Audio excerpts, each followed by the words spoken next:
Puji Tuhan. Shalom saudara. Selamat sore, selamat berjumpa lagi dalam kasih Tuhan Yesus Kristus. Walaupun ibadah online tetapi kita tetap bersuka cita. Kita percaya Roh Kudusnya hadir buat saudara dan saya. Amin. Ya, haleluya. Kita mengucap syukur Tuhan boleh naik ke surga. Tetapi dia memberikan kita penolong yaitu Roh Kudus. Yang akan menyertai kita semua sampai kesudahan alam. Puji Tuhan. Mari kita satukan hati, kita mulaikan ibadah ini di dalam doa. Bersyukur kepadamu Bapa Surgawi, Bapa dalam nama Tuhan Yesus Kristus, buat hidup kami yang sudah menjadi milik kepunyaanmu Tuhan. Engkau sudah naik ke surga menyediakan tempat buat kami yang percaya kepadamu. Kami sangat mengucap syukur Tuhan. Sebab itu sore hari ini Tuhan kami bawa hidup kami, bawa pujian pengagungan kepada Raja di atas segala Raja. Kami mengucap syukur Tuhan, penyertaan-Mu sempurna sepanjang minggu yang boleh kami lalui. Kami semua dalam keadaan sehat, semua karena kasih dan anugerah-Mu bagi hidup kami. Ini Tuhan Yesus pujian kami, ini sembah kami bawa kepadamu Tuhan Yesus. Terimalah setiap pujian sembah kami buka ibadah ini dalam nama Tuhan Yesus Kristus yang sudah menjadi Tuhan dan Juru Selamat kami. Sama-sama kita katakan, amin, haleluya. Terima sukacita surga, nyanyikan pujian ini, kita bersuka cita, haleluya.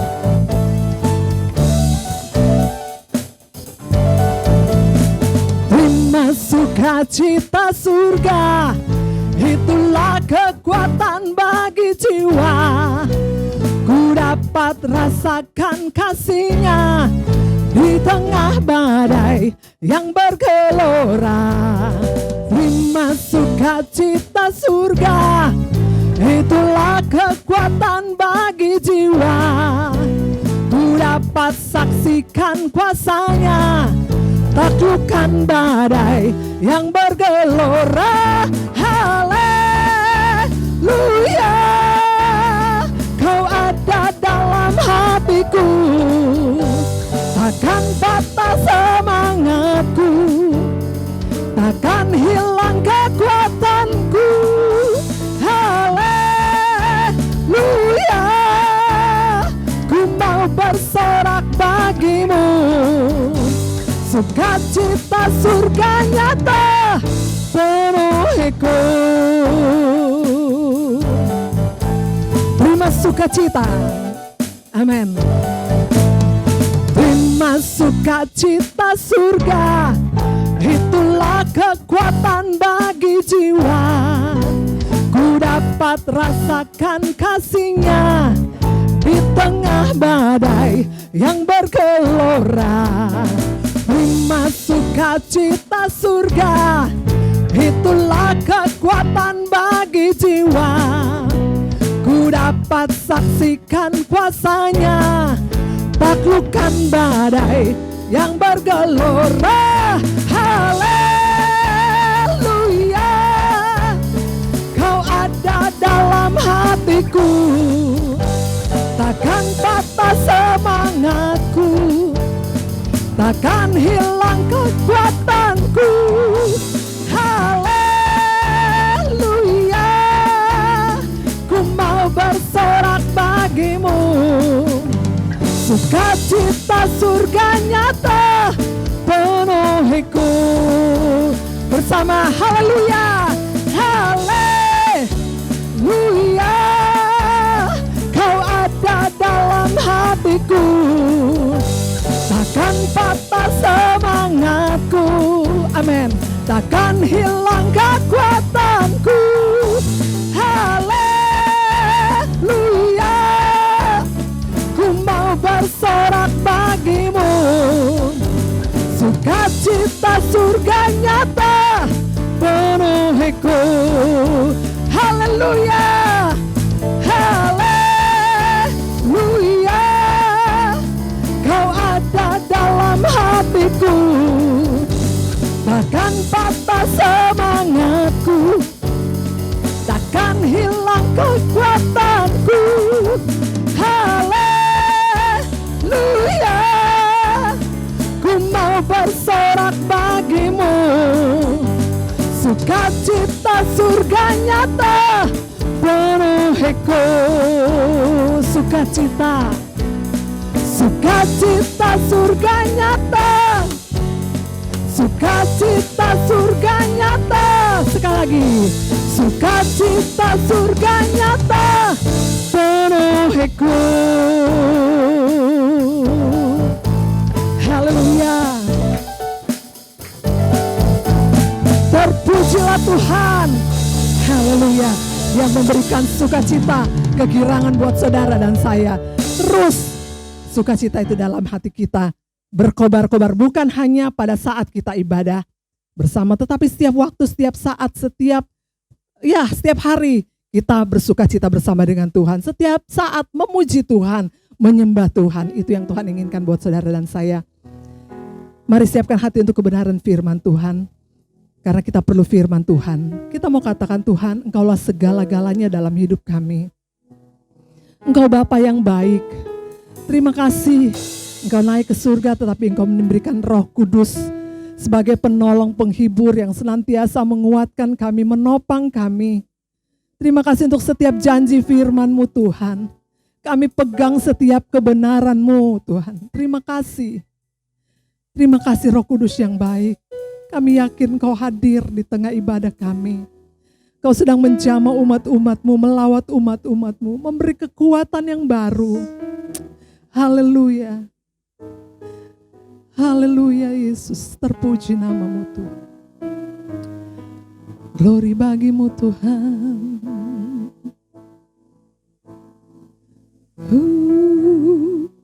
Kau Bapa yang mengasihiku, kuasa-Mu memulihkanku, hati yang baru Kau berikan, untukku dapat melihat rencana-Mu indah bagiku. Kau ada di setiap jalanku, hatiku haus dan lapar akan Engkau.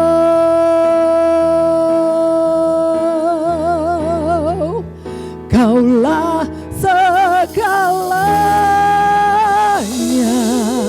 di dalam hidupku, di dalam hidupku. Kerajaan-Mu, kerajaan-Mu, kebenaran-Mu, itu bagianku.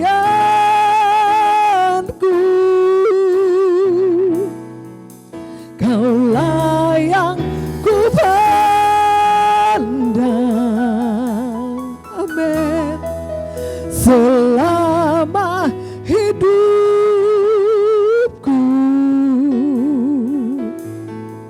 mengasihi-Mu, memuliakan-Mu, Bapa dan Rajaku. Nyanyikan pujian ini. Kau Bapa yang mengasihiku, kuasa-Mu memulihkanku, hati yang baru Kau berikan, untukku dapat melihat rencana-Mu indah bagiku. Kau ada di setiap jalanku, hatiku haus dan lapar akan Engkau. Kaulah segalanya, Kaulah segalanya dalam hidupku, di dalam hidupku.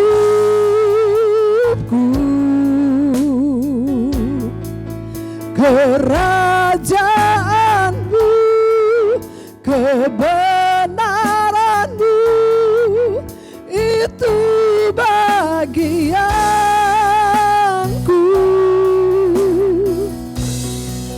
Kaulah yang ku pandang, haleluya, selama hidupku.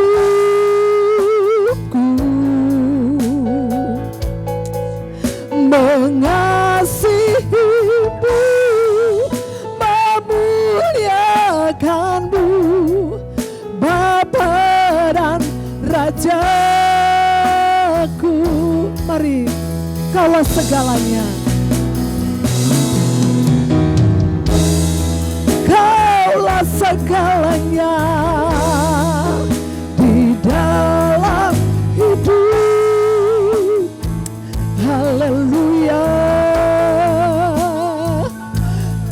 Terima kasih Tuhan buat kerajaan-Mu yang menjadi milik kami Tuhan. Itu bagianku.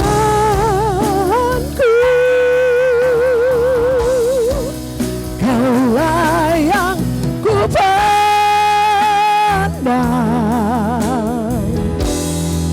selama hidupku. Amin. Mengasihimu, memuliakan, mengasihimu, mengasihimu, memuliakanmu, mengasihimu, mengasihimu, memuliakanmu.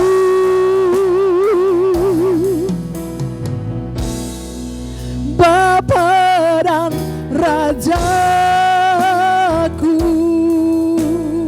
Berikan tepuk tangan yang meriah bagi Tuhan. Haleluya. Engkau Bapa dan Raja kami.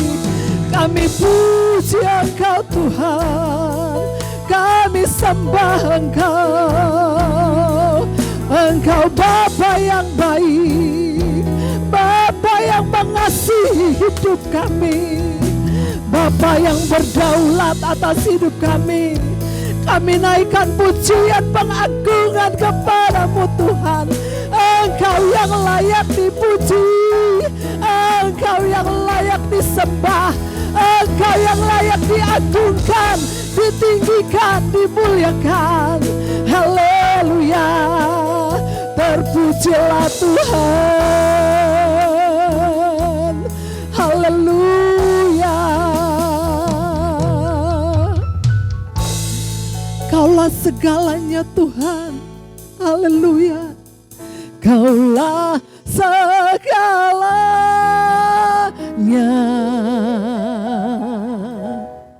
di dalam hidupku.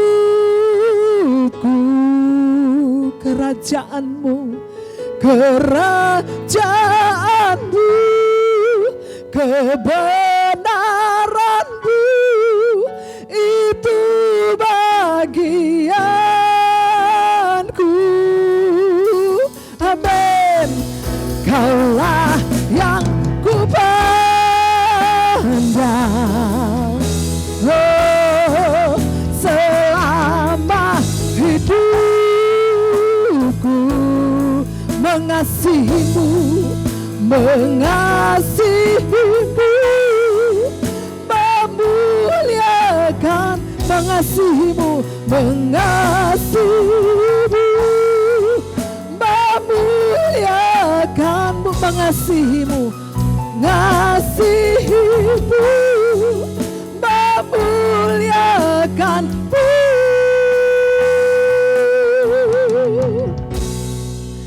Bapa dan Rajaku.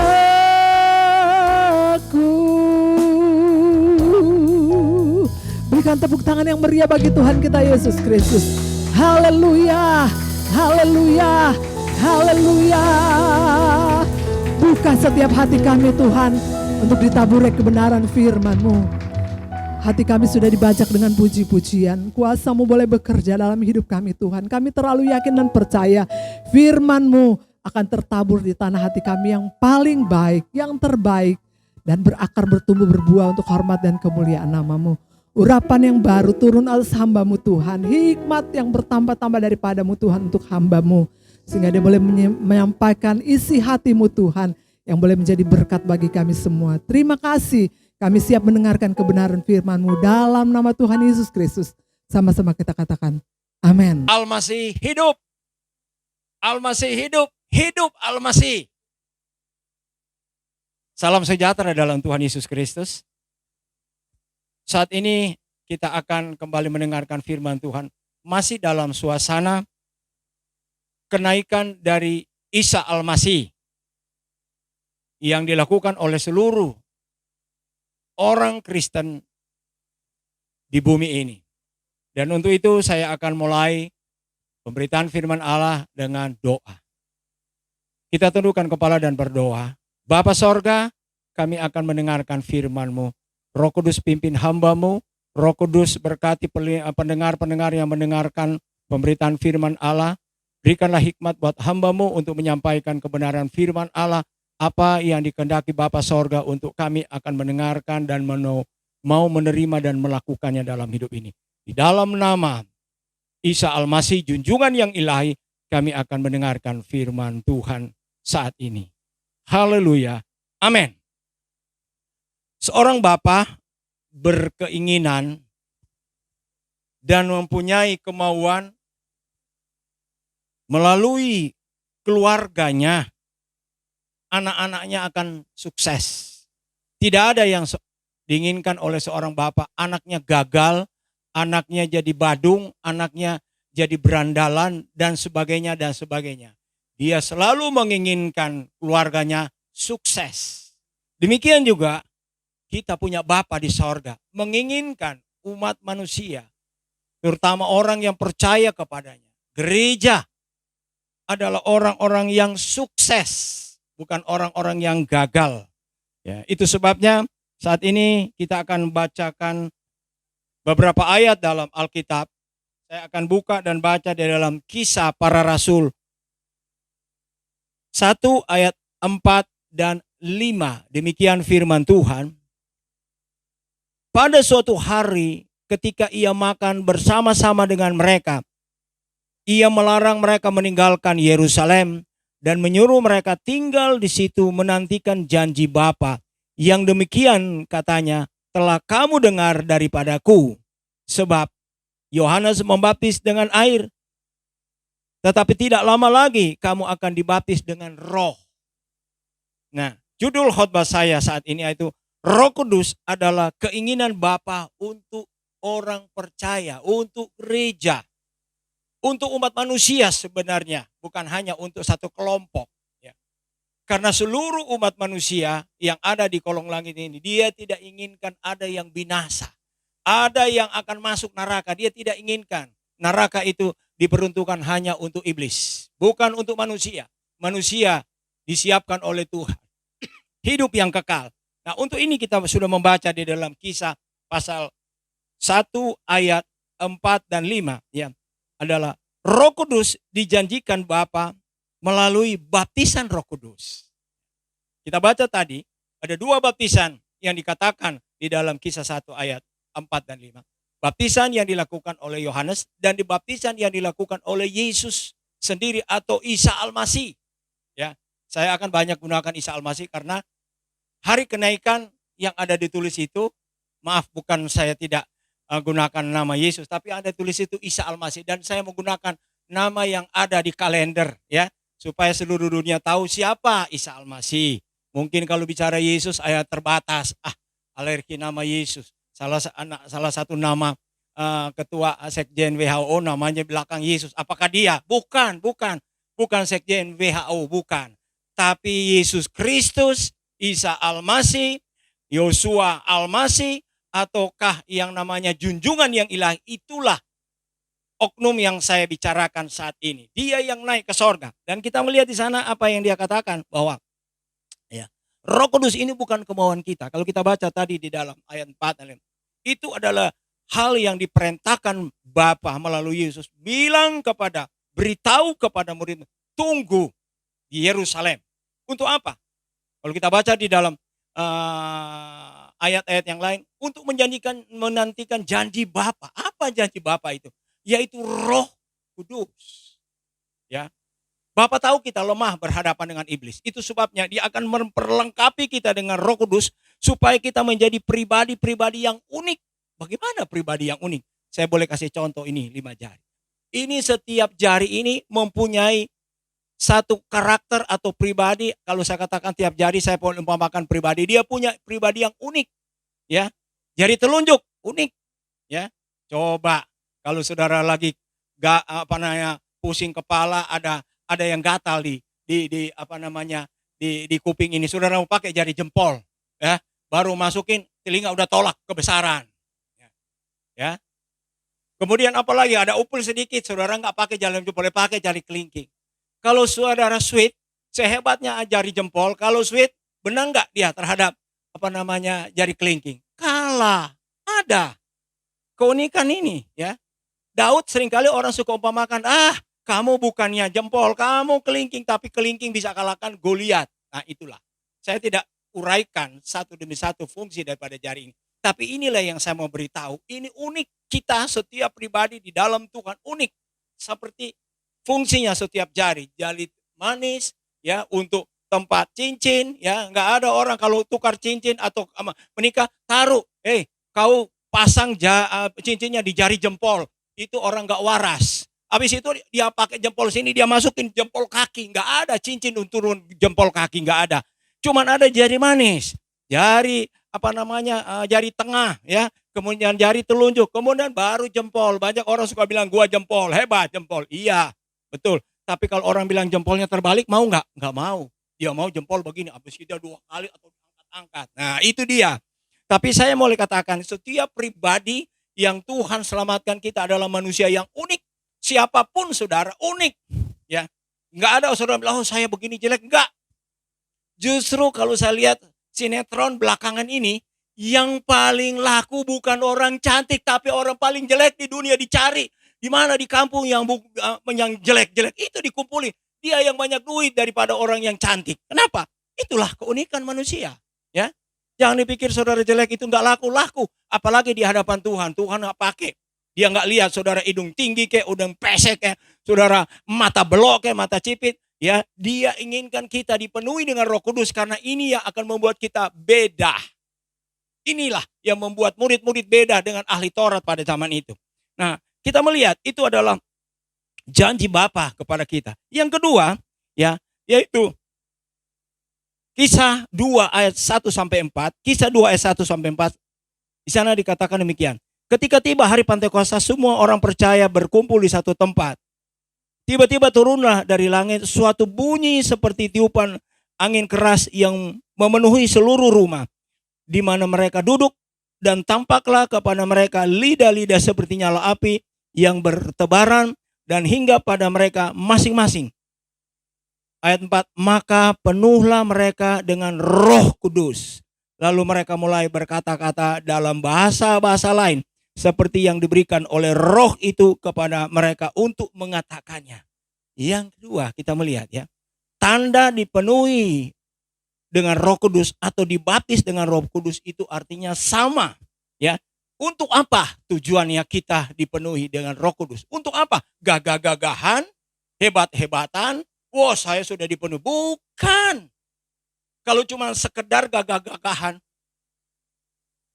di luar sana banyak orang yang menggunakan bahasa roh itu untuk menipu. Banyak. Tapi tujuannya bahasa roh atau Roh Kudus memenuhi kita bukan untuk gagah-gagahan. Tetapi kalau saya renungkan mengapa, ya, Roh Kudus diberikan kepada kita, ya, supaya kita mempunyai sesuatu hal yang luar biasa dalam hidup ini, yaitu kita menjadi orang-orang yang punya arti. Sekali lagi, saudara lihat Kisah Para Rasul, itu orang-orang yang gak punya arti kalau dilihat.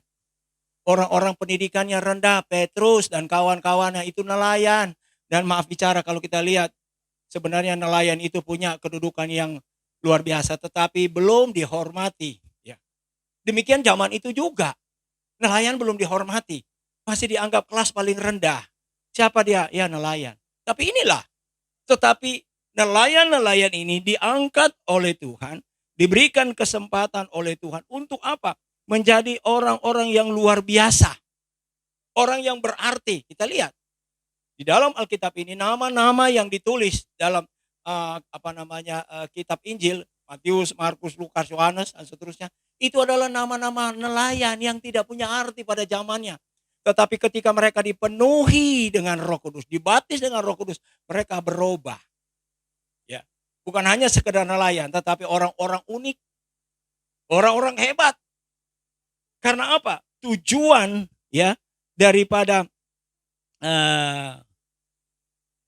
kita dipenuhi dengan Roh Kudus, ya bukan hanya sekedar berkata-kata dalam bahasa roh. Memang itu penting. Maka berbicara dengan bahasa roh itu penting, ya. Tetapi bukan itu yang lebih penting. Kita akan lihat bagian seterusnya, ya. Bahasa roh itu adalah sesuatu yang diberikan kepada mereka yang dipenuhkan dengan Roh Kudus, karena melalui bahasa roh itu ada hal-hal karunia-karunia yang diberikan oleh Roh Kudus kepada orang yang memiliki Roh Kudus itu, ya. Saya tidak ucapkan karunia-karunia Roh Kudus, ya. Tapi satu kalau saudara lihat, wah itu orang bisa menyembuhkan orang sakit, orang timpang bisa berdiri, itu pekerjaan Roh Kudus. Bukan dari yang lain, tapi itu Roh Kudus. Nah, ini salah satu ya yang dilakukan oleh Yesus pada waktu dia hidup, ya. Dia bisa merubah 2 ekor ikan, 5 ketor roti. Yang diberi makan berapa orang? 5.000 orang. Itu enggak gampang, ya. Berapa ton daging kita harus kasih makan 5.000 orang? Itu kata Alkitab laki-laki saja, belum perempuan. Tapi bisa dengan 2 ekor ikan, 5 ketor roti. Ya, karena apa? Ada kuasa. Nah, ini yang perlu, ya. Ada arti hidup ini, ya. Kita dipenuhi berkata-kata dengan bahasa roh, itu ada arti yang Tuhan berikan, membedakan, ya.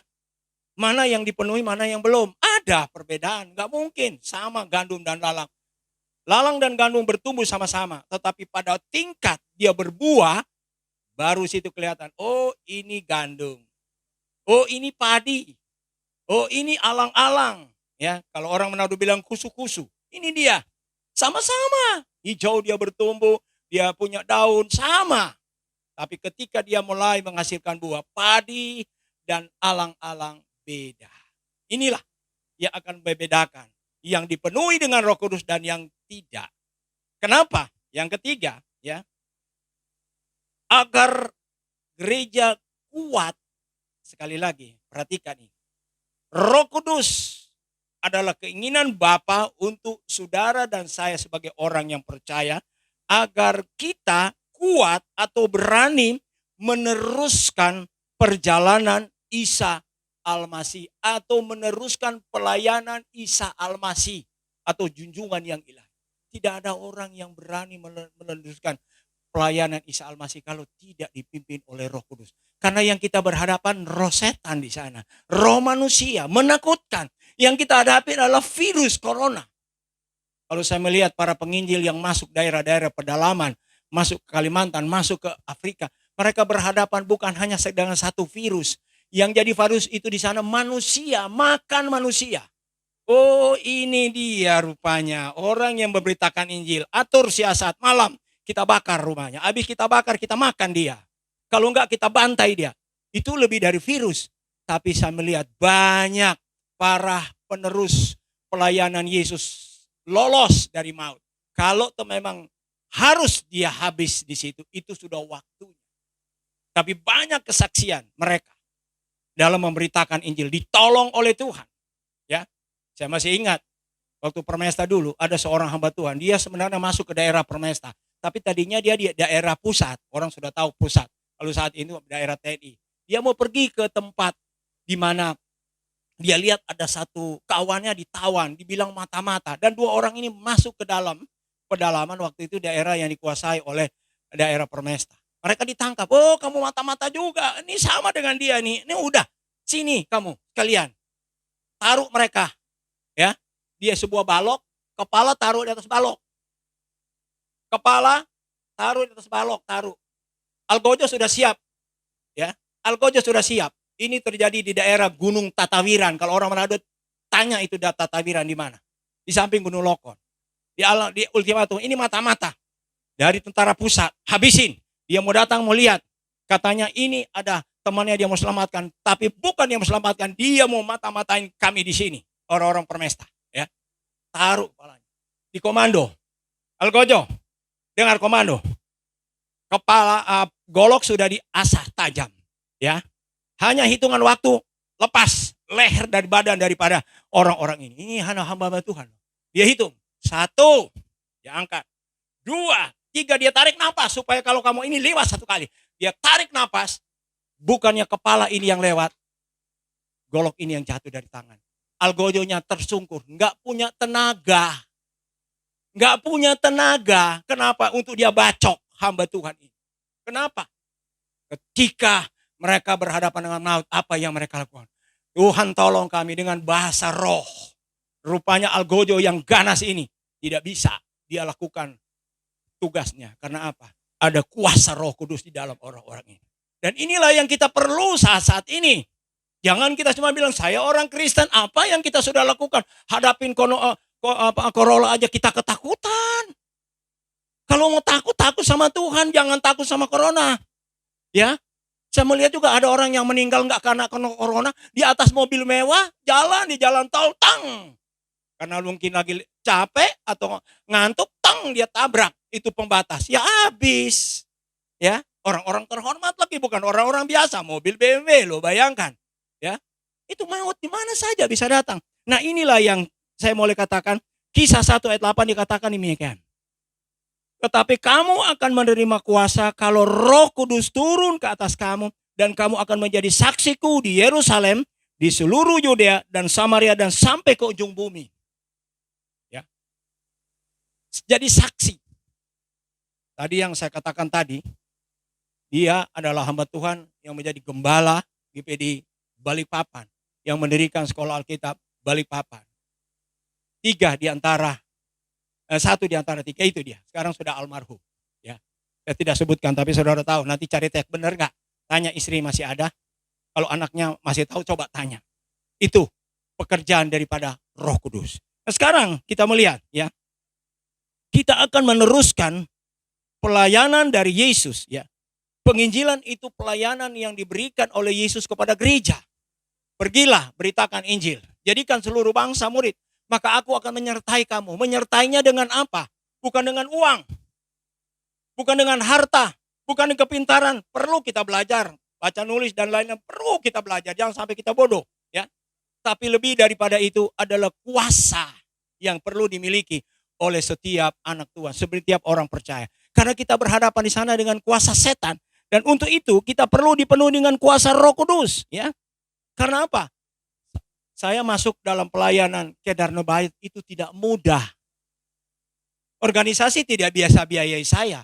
Organisasi mengatakan kamu mengerikan, kamu nggak ada kerjaan, pergi ke Kedarnebayot. Oh, kamu cari gara-gara. Tapi puji Tuhan, orang yang bilang pergi, kamu sekarang dia sudah almarhum, saya masih Tuhan kasih napas. Dan waktu itu yang berbicara itu adalah pemimpin organisasi yang tertinggi di kalangan kita. Ya, saya bersyukur sama Tuhan. Saya ada dalam pelayanan Kedarnebayot. Memang mengerikan, menakutkan. Tetapi ada Roh Kudus yang menuntun, yang memberitahu apa langkah-langkah yang saya harus lakukan menghadapi mereka. Ya, itulah yang saya baru beritahu. Saya bukan cerita teori, tapi ini praktek yang Tuhan izinkan melalui kuasa Roh Kudus yang saya minta pertolongan siang dan malam. Saya mau ke sana Tuhan, saya mau ke Sumatera Tuhan, saya mau ke Banten Tuhan, saya mau ke Kalimantan Tuhan, saya mau ke Sulawesi. Bagaimana? Saya berhadapan bukan dengan orang baik-baik, tapi orang-orang yang tidak bersahabat. Siapa yang bisa menjamin nyawa saya? Sekali lagi, organisasi tidak bisa menjamin nyawa saya. Tapi saat ini saya masih punya nyawa, punya napas karena ada Roh Kudus yang jaga dan lindungi saya. Itu yang saya ingin sampaikan, ya, bahwa memang Roh Kudus ini adalah keinginan Bapa untuk kita. Supaya apa? Ya, memang tidak mudah, tidak gampang. Tetapi ketika kita disuruh pergi, saya ingat sebuah ayat, ada seorang hamba Tuhan waktu dia bicara ayat ini, saya bingung apa arti ayat ini. Dia katakan demikian di sana. Matius 3 ayat 11, dia katakan, nah, aku membaptis kamu dengan air sebagai tanda pertobatan. Tetapi ia datang kemudian daripadaku, lebih berkuasa daripadaku, dan aku tidak layak melepaskan kasutnya. Ia akan membaptiskan kamu dengan Roh Kudus dan dengan api. Nah, kalau bicara Roh Kudus, saya bisa tangkap.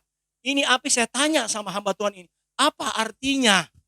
Apa artinya api itu? Dia bilang, Pak, kalau menurut tafsiran saya, api ini adalah pencobaan, ujian yang kita hadapi ketika mengiring Yesus. Karena Roh Kudus yang kita miliki akan diuji juga. Roh benar atau roh tidak benar. Kalau roh Allah, roh Kudus yang cuman asal-asalan itu, yang saya katakan, orang kesana kemari dengan bahasa roh yang kelihatan mentereng. Ketika masuk di api, apa dia kuat atau tidak?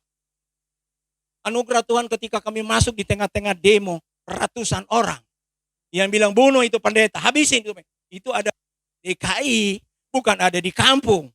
Tapi saya bilang, Tuhan kasihan, saya nggak ada penolong. Saya tidak ada yang membela saya.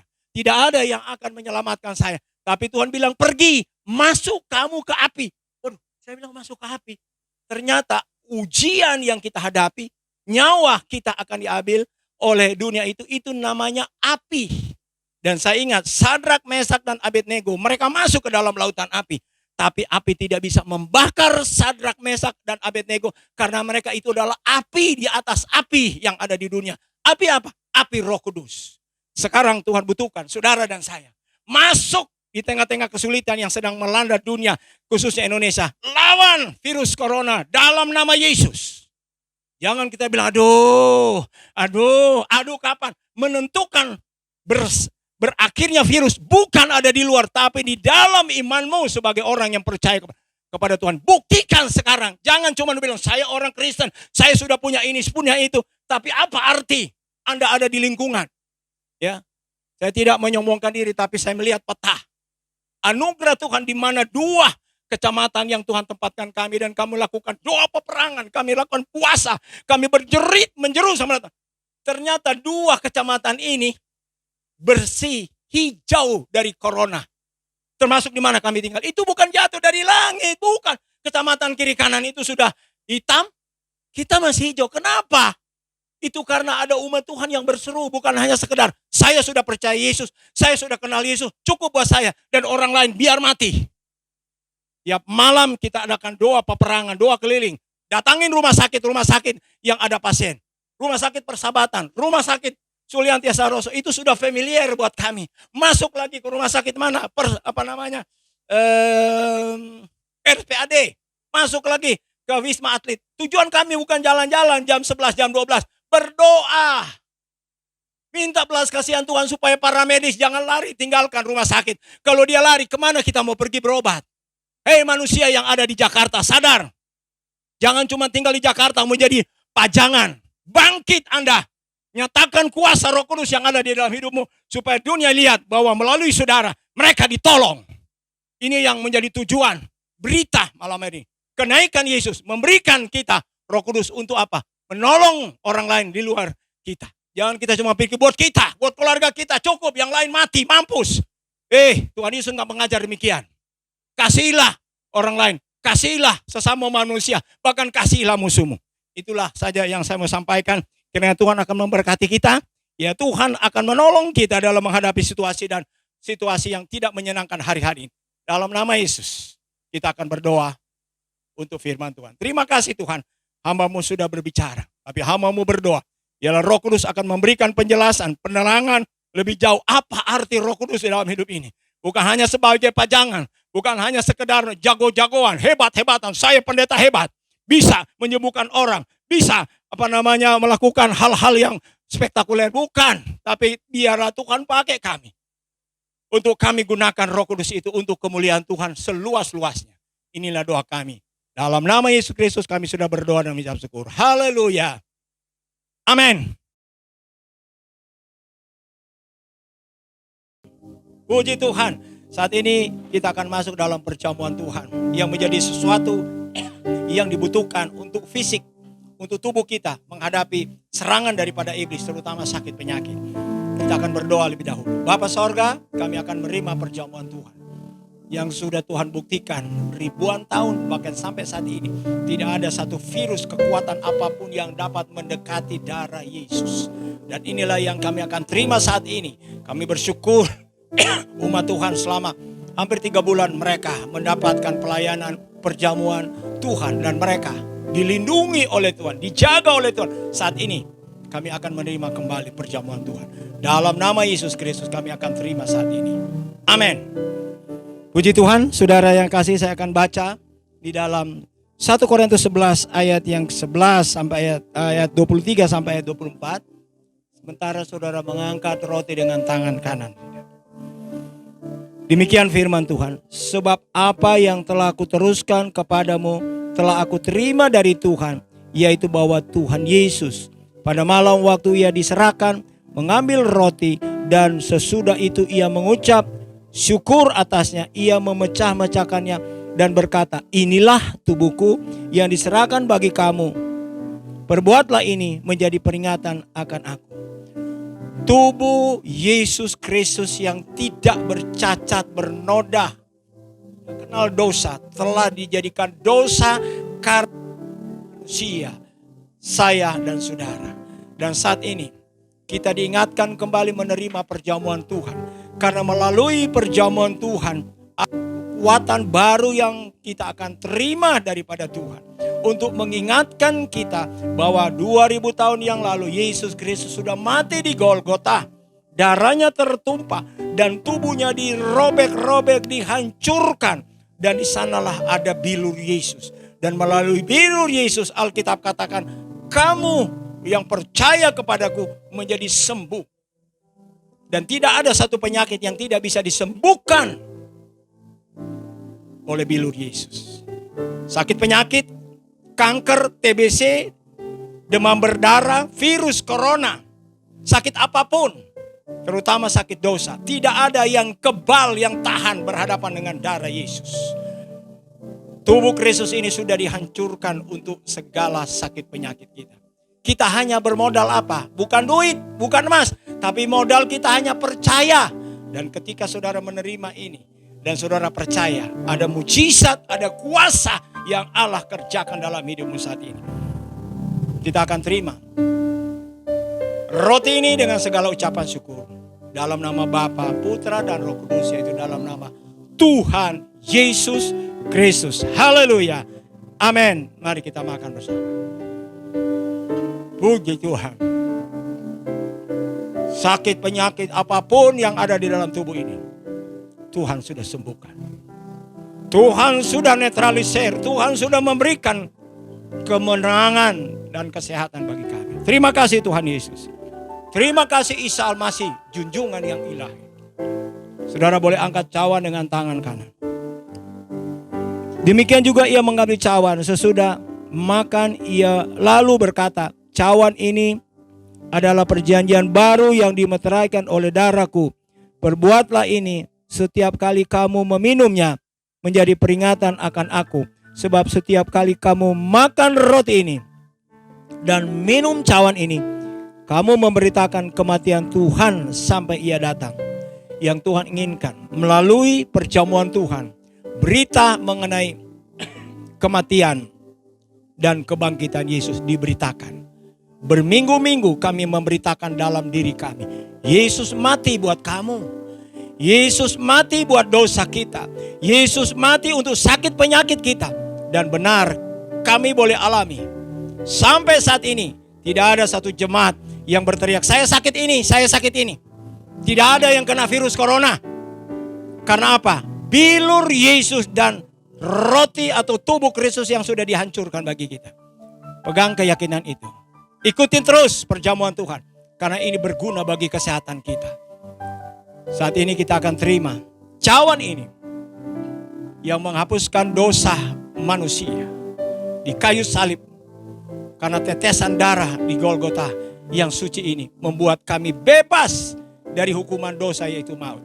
Saat ini kami akan terima cawan ini dengan segala ucapan syukur dalam nama Bapa, Putra, dan Roh Kudus, yaitu dalam nama Tuhan Yesus Kristus. Haleluya. Amin. Mari kita minum bersama. Haleluya. Puji Tuhan. Amin. Kita menang. Bukan karena kita hebat, tapi karena tubuh dan darah Kristus sudah masuk dalam hidup ini. Maka kita beroleh kemenangan. Virus tidak akan mempan. Virus tidak mudah untuk mengganggu kita. Karena kita dibentengi oleh tubuh dan darah Kristus. Ini yang perlu saudara yakini dalam hidupmu. Bahwa kita tidak sia-sia percaya kepada Yesus. Tidak sia-sia menerima perjamuan Tuhan. Dalam nama Yesus kami sudah berdoa dan menerima perjamuan Tuhan. Haleluya. Amin. Kaulah segalanya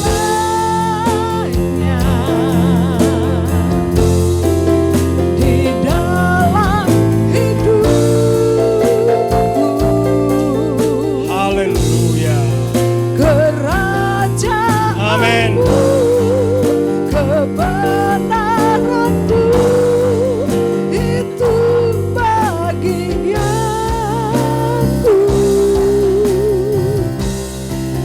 Kaulah yang ku pandang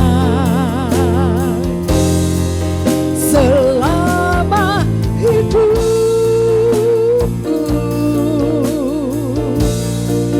Mengasihimu, memuliakanmu, mengasihimu, memuliakanmu, mengasihimu, memuliakanmu.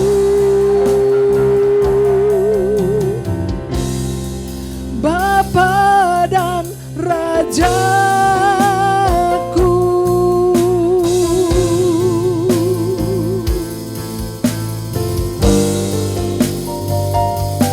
Kita akan terima doa berkat.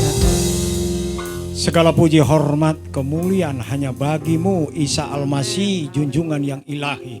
Kami telah beribadat kepadamu, kami telah mendengarkan firman-Mu, kami telah menerima perjamuan Tuhan, dan umat-umat-Mu sudah memberi persembahan mereka, baik korban khusus maupun mengembalikan milik-Mu. Tuhan, tilik tangan-tangan yang sudah memberi dan memberkati mereka dengan limpah. Karena kami yakin di saat-saat sukar seperti ini, ketika umat-umat-Mu memberi, di sanalah Tuhan akan membuktikan bahwa berkat Allah dicurahkan kepada mereka. Seperti Engkau memberkati janda di Sarfat. Di saat dia susah, dia memberi, maka Tuhan membukakan tingkap langit sorga. Tuhan membukakan berkat yang menolong janda ini 3,5 tahun di masa kesulitan di tanah Israel. Demikian juga kami percaya umat-umat Tuhan akan diberkati di masa sulit ketika mereka memberi tubuh, jiwa, roh mereka, memberi korban khusus mereka, memberi apa yang mereka bisa beri untuk pekerjaan Tuhan, maka mereka akan dipelihara oleh Tuhan. Ini doa kami untuk umat-umat-Mu. Jika ada di antara mereka yang datang yang berhali ulang tahun pada minggu yang lalu, Tuhan berkati mereka dalam usia yang Tuhan sudah berikan. Mereka tahu kepada siapa mereka mengucap syukur, kepada siapa mereka berterima kasih, bukan berhura-hura membuang-buang uang untuk berfoya-foya dalam pesta pora. Tapi biarlah mereka tahu kemana mereka harus mengucap syukur dengan napas yang Tuhan berikan. Mereka korbankan apa yang mereka bisa berikan untuk ucapan syukur mereka karena Tuhan sudah menambah usia mereka. Anak-anak kami dalam pendidikan, mulai dari tingkat SD, SMP, SMA sampai perguruan tinggi, Tuhan tolong berkati mereka. Cukupkan segala biaya yang mereka butuhkan, terutama berikan kesehatan dan kecerdasan berlipat kali ganda, sehingga mereka dapat menjawab dan mengikuti semua pelajaran-pelajaran yang mereka dapatkan di sekolah mereka, dan mereka mendapat nilai yang terbaik. Dalam nama Yesus kami berdoa, jaga lindungi mereka dalam pergaulan, mereka takut kepada Tuhan, hormat guru-guru mereka di sekolah, terutama mereka dengar-dengaran kepada orang tua mereka. Ini doa kami. Terima kasih Bapa. Segala puji, hormat, kemuliaan hanya bagi-Mu. Berkati bangsa dan negara ini. Gubernur kami diberkati oleh Tuhan. Presiden kami diberkati oleh Tuhan. Gugus tugas COVID-19 diberkati Tuhan. Menteri Kesehatan diberkati oleh Tuhan. Semua menteri yang terlibat di dalam urusan COVID, Tuhan akan memberkati. Menteri Ekonomi, Menteri Keuangan, semua akan diberkati oleh Tuhan. Bekerja sama untuk membela kepentingan rakyat Indonesia. Ini doa kami. Terima kasih Bapa. Segala puji, hormat, kemuliaan hanya bagimu. Nama Tuhan juga yang dipuji-puji dan dibesarkan. Dan saat ini, kekasih-kekasihku, Anda berada di rumah, diberkati Anda di sana. Ditolong oleh Tuhan di sana. Diberikan kesehatan oleh Tuhan. Diberikan kebutuhan-kebutuhan, bahkan lebih dari cukup. Karena Engkau yang akan memelihara kami. Terima kasih Bapa. Terima kasih. Segala puji, hormat, kemuliaan hanya bagimu.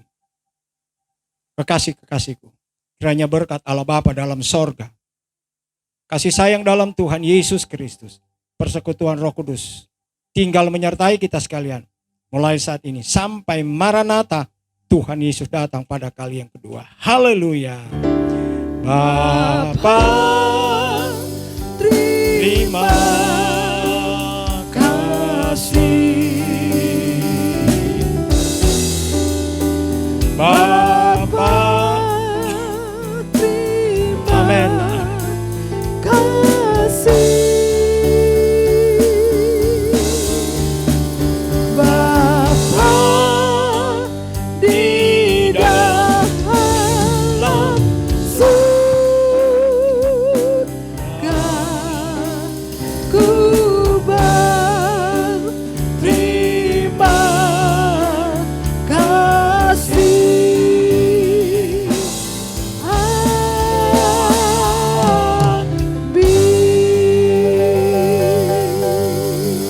Puji Tuhan. Tuhan Yesus memberkati. Ibadat kita sudah selesai. Amin.